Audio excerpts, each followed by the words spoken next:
ہم نے مکاشفہ کی ترتیب وار سیکھنے کے لیے کمر باندھی ہے اور ہم اس پہ سیکھ رہے ہیں۔ پہلے مکاشفہ کے پہلے باب میں ہم نے سیکھا تھا مکاشفہ کا تعارف، اور دوسرے اور تیسرے باب میں ہم نے کلیسیاؤں کے نام جو خط لکھے گئے تھے ان کے بارے میں سیکھا تھا۔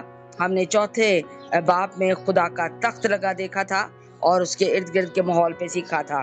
ہم نے پانچویں باب میں کتاب اور برہ کے تعلق سے کلام کو سنا تھا کہ خدا کے ہاتھ میں کتاب ہے اور برہ نے وہ سیل بند کتاب جو ہے اس کو لیا ہے اور اس کی مہروں کو کھولا ہے، اور چھٹی باب میں 6 مہروں کا ذکر ہے جن کو کھولا گیا ہے، اور اس میں ساری آفتوں سے ہم واقف ہیں جو اس میں بتائی گئیں۔ ہم 7ویں باب میں ہم نے سیکھا تھا کہ 4 فرشتے زمین کے چاروں کونوں پر مقرر کیے گئے تھے جنہوں نے ہوا کو روکا ہوا تھا، اور ہم نے سیکھا تھا کہ ایک 5واں فرشتہ میکائیل فرشتہ جو ہے وہ ہاتھ میں ان کے پاک روح کی مہر تھی جو انہوں نے 1,44,000 اسرائیل کے قبیلوں پر مہر کی تھی، اور ایک بڑی بھیڑ جو ہر امت ہر قوم کے قبیلے میں سے تھی ان پر بھی مہر کی گئی تھی۔ اور ہم نے آج 8ویں باب کو سیکھنا ہے، اور خدا نے چاہا تو اس کا خلاصہ کو ہم پہلا سیکھیں گے کہ اس 8ویں باب میں کیا ہے۔ اس میں 7ویں مہر جب کھولی گئی تھی تو آدھے گھنٹے کی جو خاموشی ہے، توبہ کے لیے وقفہ، خدا کا رحم اور محبت کو ظاہر کیا گیا ہے اس 8ویں باب میں کہ وہ قہر کرنے میں دھیما ہے، اس لیے وہ توبہ کا وقت دیتا ہے۔ اور اس 8ویں باب کی خاص بات جو ہے اس میں ہے کہ سنہری قربان گاہ پر مقدسوں کی دعاؤں کا چڑھایا جانا ہے، پھر انہی ذرائع سے زمین پر آگ نازل کیا جانا ہے۔ اور ہم نے یہ دونوں باتوں کو بھی سیکھنا ہے کہ کیسے جو ہے وہ خدا کے سورس ہیں جو بالکل مقدسوں کی دعاؤں کا چڑھایا، جہاں پہ چڑھایا جا رہا ہے وہیں سے آگ بھی نازل ہوگی۔ اور ہم نے اور اسی باب میں ہم پہلے 4 نرسنگوں کا پھونکا جانا بھی سیکھنے کو ہیں۔ تو آئیے ہم اپنے آج کے 8ویں باب کو شروع کریں گے۔ پہلی 2 آیات۔ جب اس نے 7ویں مہر کھولی تو آدھے گھنٹے کے قریب آسمان میں خاموشی رہی، اور میں نے ان 7 فرشتوں کو دیکھا جو خدا کے سامنے کھڑے رہتے ہیں، اور انہیں 7 نرسنگے دیے گئے۔ آسمان میں خاموشی، 7ویں مہر کے کھلنے پر 7 نرسنگوں کے پھونکے جانے پر آسمان، زمین، سمندر میں تباہی، موت اور بربادی ہوگی۔ خدا ایسی بربادی سے قبل اپنے رحم اور فضل کا اظہار کرتے ہوئے توبہ کی مہلت دیتے ہیں۔ آدھا گھنٹہ محدود مہلت اور وقت کی اہمیت ہے، اس لیے وہ توبہ کا وقت دیتا ہے کہ موقع دیا جا رہا ہے۔ اور پھر ہم نے دیکھا تھا 7ویں باب میں کہ اس آدھے گھنٹے کی خاموشی پہ بنی اسرائیل کے قبیلوں پر بھی مہر کی گئی، اور جو ہر امت ہر قبیلے میں سے لوگ جو بچ گئے تھے ان پر بھی کچھ کو بچا لیا گیا ہے، توبہ کی ہے لوگوں نے، اور خداوند یہ آدھے گھنٹے کی خاموشی میں وہ خدا کے لوگ بنے ہیں اور ان پہ مہر کی گئی ہے۔ اور 3 اور 4 آیت میں لکھا ہے، اور پھر ایک اور فرشتہ سونے کا عود سوز لیے ہوئے آیا۔ عود سوز ہے ایک برتن، سونے کا برتن، اور قربان گاہ کے اوپر کھڑا ہوا اور اس کو بہت سا عود دیا گیا۔ عود کیا ہے؟ یہ خوشبو ہے، تاکہ سب مقدسوں کی دعاؤں کے ساتھ اس سنہری قربان گاہ پر چڑھائے جو تخت کے سامنے ہے، اور اس عود کا دھواں فرشتے کے ہاتھ سے مقدسوں کی دعاؤں کے ساتھ خدا کے سامنے پہنچ گیا ہے۔ ایک فرشتہ مقدسوں کی دعاؤں کو خدا کے حضور پیش کرتا ہے۔ یہ شفاعتی دعائیں ہیں۔ یہ شفاعتی دعائیں کون سی ہیں؟ یہ جو ہم ہر روز اس مذبح پر اپنے اس گھر کی کلیسیا کے پلیٹ فارم سے گزرانتے ہیں، یہ اس میں وہ دعائیں بھی شامل ہیں۔ شفاعتی دعائیں ہیں، یہ مقدسوں کی دعائیں کی قدر جو ہے، دعاؤں کی قدر خدا کے حضور بہت زیادہ ہے۔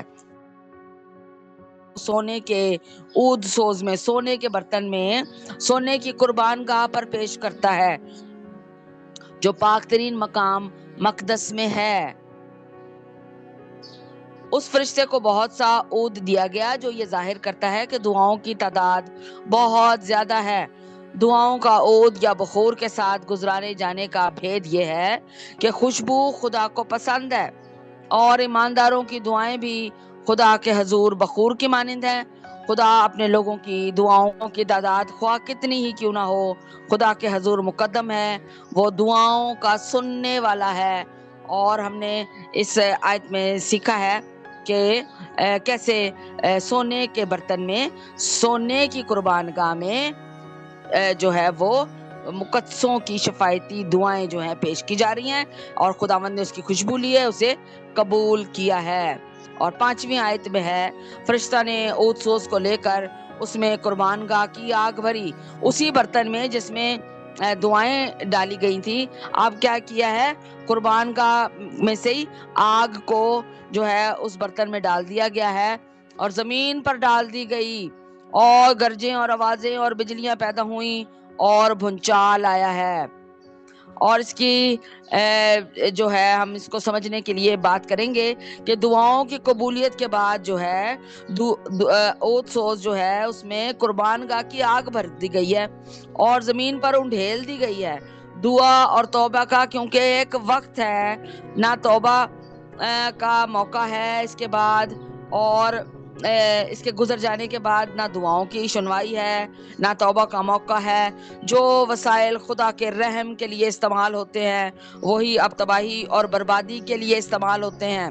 بہت ہی خاص بات ہے یہ کہ جہاں سے دعائیں قبول کر لی گئی ہیں اسی برتن میں جو ہے وہیں سے آگ لے کر جو ہے زمین پر ڈال دی گئی ہے۔ جن لوگوں نے دعائیں نہیں کی ہیں، جو لوگ شفاعتی دعائیں نہیں کر رہے، ان کے لیے یہ آگ نازل کر دی گئی ہے، اور پھر کیا ہے، وہی اب تباہی اور بربادی کے لیے استعمال ہوئے ہیں۔ عود سوز جو ہے دعاؤں کو پیش کرنے کے بجائے اب آگ انڈھیلنے کے لیے استعمال ہو رہا ہے۔ آگ کہاں سے آئی ہے؟ آگ جو ہے یہ آگ مصنوعی نہیں ہے بلکہ الہی آگ ہے۔ اس کے ساتھ گرجیں، آوازیں، بجلیاں اور بھونچال تھے۔ ہیکل میں آگ کبھی نہیں بجھتی تھی، یہ خدا کی حضوری کا نشان تھی۔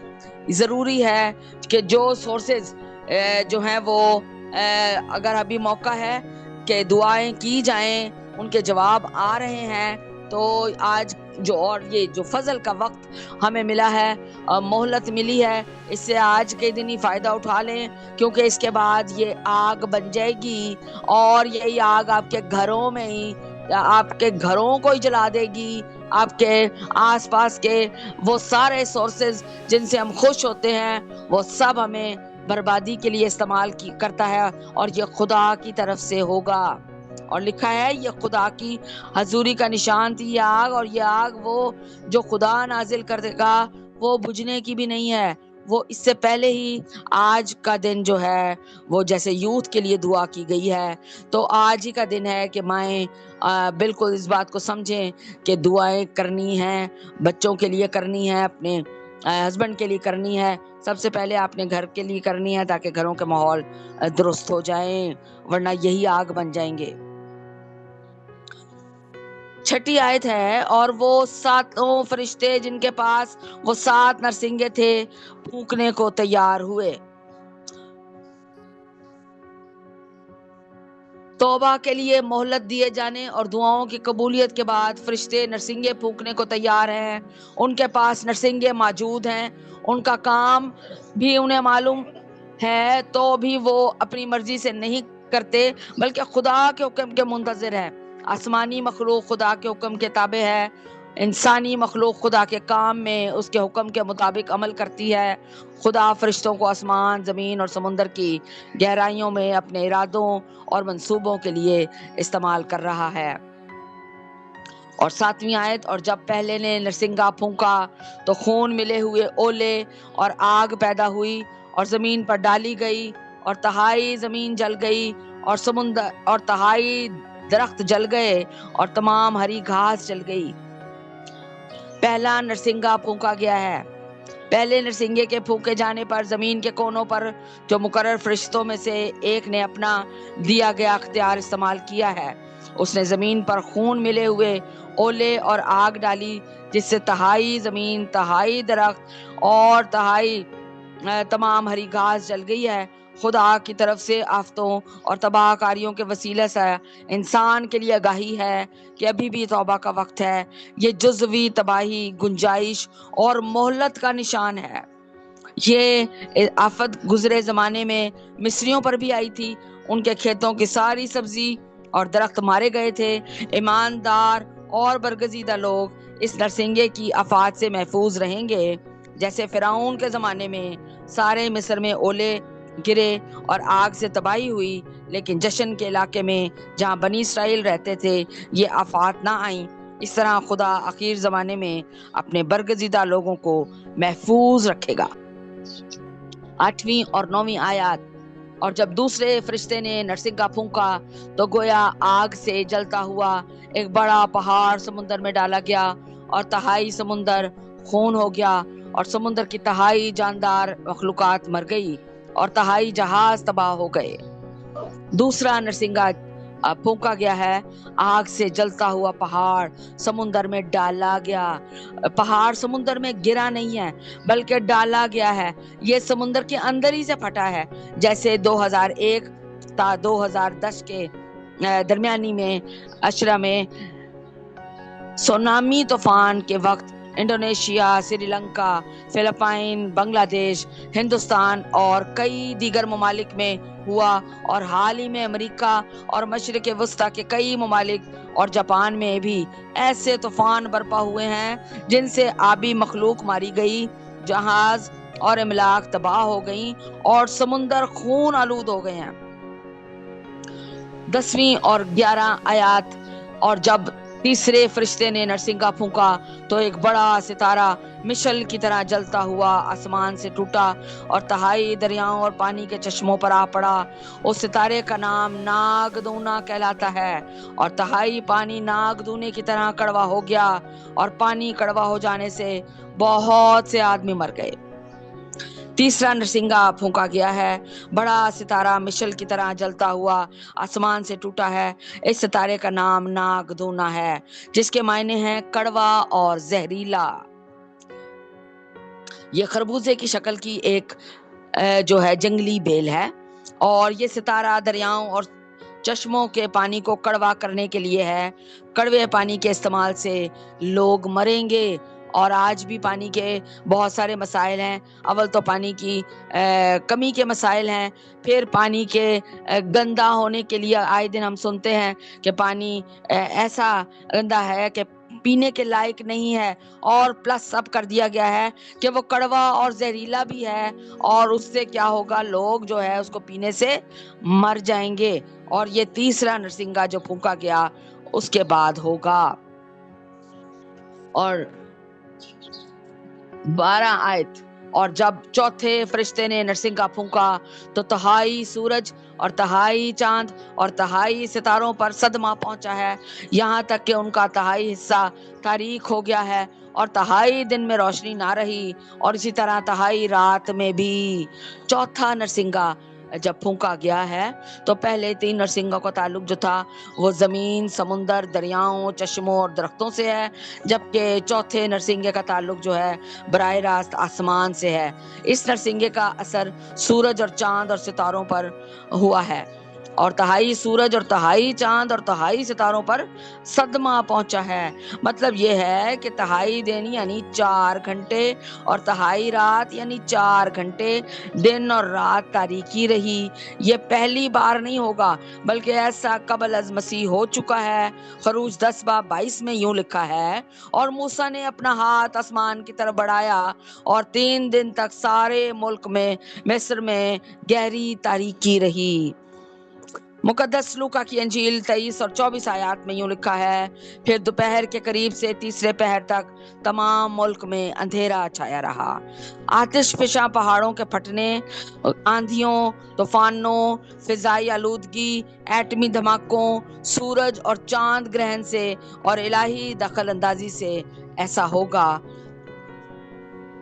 اور ہمیں گھبرانے کی اس لیے ضرورت نہیں ہے کہ ہم اس کو پہلے سے جانتے ہیں۔ خدا نے مکاشفہ میں جو بھید رکھا تھا وہ اس بھید کو اب کھول رہا ہے اور ہمیں پہلے سے بتا رہا ہے۔ پہلے سے بتانے والے اس نے آگاہ کرنے والے بتائے ہیں، دکھائے ہیں۔ آج بھی ہم جو ہے خداوند کی ہدایت پر ہی آپ کو بتایا جا رہا ہے۔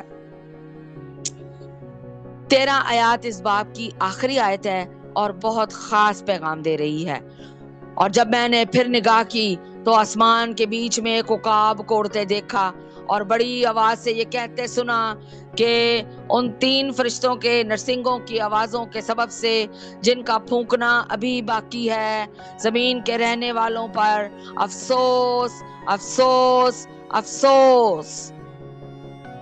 اور یہ افسوس کیا جا رہا ہے کیونکہ 7 نرسنگے جو ہے وہ پھونکنے تھے، لیکن 4 کے بعد جو ہے آفتوں کو روک دیا گیا ہے، اور اس کا جو ہے چوتھے نرسنگے کے بعد آفتوں کو روک دیا گیا ہے۔ اس کا اعلان ایک عقاب نے کیا ہے جو حقیقت میں فرشتہ ہے۔ یہ وقفہ توبہ کے لیے ایک اور موقع ہے۔ یہ خدا کے رحم کا ثبوت ہے۔ جس طرح 7ویں مہر کے بعد آدھے گھنٹے کا وقفہ دیا گیا، لوگوں کو وقت دیا گیا ہے توبہ کا، اسی طرح ایک بار پھر 7 نرسنگوں کے بجائے 4 نرسنگوں کے بعد جو ہے ایک دفعہ پھر توبہ کا موقع کا لیے یہ وقفہ دیا گیا ہے۔ پہلے 4 نرسنگوں کی آفتوں سے محدود تباہی ہوئی تھی، یعنی 1/3 درخت اور ہری گھاس، 1/3 سمندر اور بحری جہاز، 1/3 دریاؤں اور چشموں کا پانی، اور 1/3 آسمانی روشنی کو ضرر پہنچا تھا۔ اس نقصان کے لیے زمینی، آبی، ہوائی اور فضائی قوتیں استعمال ہوئی تھیں۔ خدا اس نقصان پر دکھی تو ہے، یہ اس کے دکھ کا اظہار ہے۔ خدا رحم، ہمدردی، صبر اور تحمل کا خدا ہے۔ آنے والی آفتوں سے قبل وہ پھر موقع دیتا ہے۔ آنے والی آفات اور عدالت سخت اور ہولناک ہیں۔ آنے والے غضب میں الہی ہاتھ اور الہی طاقت ظاہر ہے۔ خدا کا زمین کے رہنے والوں پر افسوس، افسوس، افسوس۔ اس کے دل سے دکھ کی پکار ہے۔ دیگر الفاظ میں خدا زمین کے لوگوں کو پکارتا ہے کہ احتیاط سے زندگی گزارو اور بچ جاؤ، بچ جاؤ، اور پھر کہتا ہے کہ بچ جاؤ۔